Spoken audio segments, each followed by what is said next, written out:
sejahtera bagi kita semua. Senang sekali dapat bertemu kembali bersama saya, Pastor Charles Sebastian, di channel kita Bro Semesta. Kita sedang berada dalam masa Prapaskah. Dan inilah hari Minggu pertama masa Prapaskah. Kita akan merenungkan bagaimana Yesus berpuasa 40 hari di padang gurun. Pertama-tama kita akan merenungkan bagaimana dalam bacaan pertama Allah mengadakan perjanjian dengan manusia dan dengan segala makhluk. 8 orang, Nuh bersama keluarganya dan binatang-binatang yang terselamatkan sesudah air bah.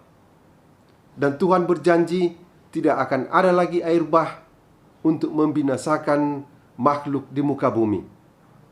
Dan perjanjian Tuhan itu Dia meteraikan dengan tanda di langit, yakni tanda pelangi.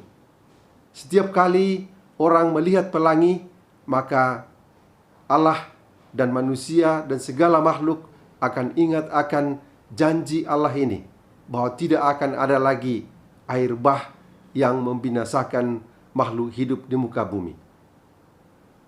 Pelangi-pelangi, alangkah indahmu, merah kuning hijau di langit yang biru. Pelukismu agung, siapa gerangan, pelangi-pelangi ciptaan Tuhan. Pelangi itu merupakan tanda perjanjian Allah dengan segala makhluk, bahwa tidak akan ada lagi air bah untuk membinasakan makhluk di muka bumi. Pada saat Yesus menerima pembaptisan dari Yohanes di Sungai Yordan, air yang pernah menjadi tanda pembinasaan segala makhluk diubah menjadi tanda keselamatan. Dengan pembaptisan Tuhan, semua air disucikan dan menjadi sarana untuk sampai kepada keselamatan. Itulah air pembaptisan, di dalam mana orang yang menerima pembaptisan itu memperoleh keselamatan karena menjadi putra dan putri Allah. Air bukan lagi tanda kematian, tetapi air menjadi tanda kehidupan. Air menjadi sarana untuk sampai kepada keselamatan. Sesudah pembaptisan Tuhan itulah Roh membawa Yesus ke padang gurun. Padang gurun adalah suasana yang sangat kontras dengan suasana air. Di padang gurun tidak ada air. Padang gurun boleh dikatakan lambang dari kegersangan, kematian, ketidakadaan kehidupan. Dan di padang gurun itulah Yesus berpuasa selama 40 hari. Dan di sana juga Dia dicobai oleh iblis. Dan selama 40 hari itu Yesus berada di antara binatang-binatang liar dan dilayani oleh malaikat. Peristiwa ini mengingatkan kita ketika manusia pertama Adam dicobai oleh iblis, dan manusia pertama itu jatuh, yang mengakibatkan dosa asal.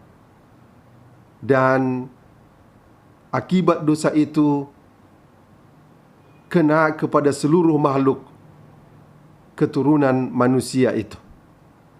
Tetapi Yesus yang dicobai iblis di padang gurun berhasil mengatasi godaan itu. Dia tidak tunduk. Dia tidak dikalahkan oleh cobaan dari iblis itu.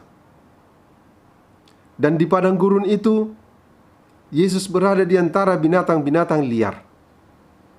Tetapi ada juga malaikat-malaikat yang melayani Dia. Boleh kita katakan pengalaman di padang gurun, suasana di padang gurun itu terdiri dari dua sisi. Di satu sisi, keadaan kejahatan, di mana iblis mencobai, di mana binatang-binatang liar ada, dan situasi berpuasa. Dan di sisi lain ada suara Tuhan, ada malaikat-malaikat, ada sabda Allah yang menjadi kekuatan Yesus untuk berperang dan menang melawan kuasa dan godaan-godaan dari pihak setan atau iblis. Di padang gurun itulah Tuhan Yesus mempersiapkan diri selama 40 hari. Di padang gurun itu dia membuka hati, membuka diri kepada Allah Bapanya. Di padang gurun itulah Tuhan mempersiapkan diri sebelum tampil untuk mewartakan kabar sukacita. Dan dia berhasil mengatasi segala cobaan dari iblis dan lebih mengandalkan Allah Bapanya yang menjadi kekuatannya untuk menjalani atau menjalankan misi yang dia emban dengan kedatangannya ke dunia. Saudara-saudari yang terkasih, masa Prapaskah 40 hari ini adalah masa retret agung untuk kita. Selama Prapaskah ini, kita juga bagaikan berada dalam pengalaman di padang gurun. Kita menjalani pantang, puasa, dan mati raga, serta mengadakan aksi sebagai buah dari puasa kita dalam bentuk aksi puasa pembangunan. Suasana di padang gurun itu memungkinkan kita untuk berada dalam keheningan, untuk dapat memilah-milah dengan tegas godaan, bisikan, suara dari setan atau iblis, dan suara dari Tuhan. Dalam suasana padang gurun selama Prapaskah ini, kita akan berjuang mengalahkan godaan-godaan yang datang dari setan yang ada dalam diri kita sendiri, di dalam batin kita. Perjuangan untuk mengalahkan godaan-godaan kejahatan. Perjuangan untuk mengatasi keinginan-keinginan, kecenderungan-kecenderungan jasmani, duniawi, manusiawi kita.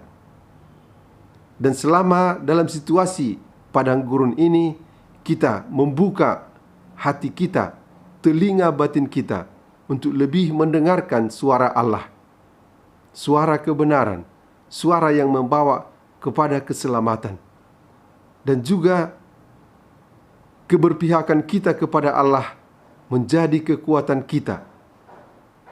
Sabdanya menjadi kekuatan kita untuk bertempur, untuk mengalahkan kuasa dan cobaan-cobaan dari setan.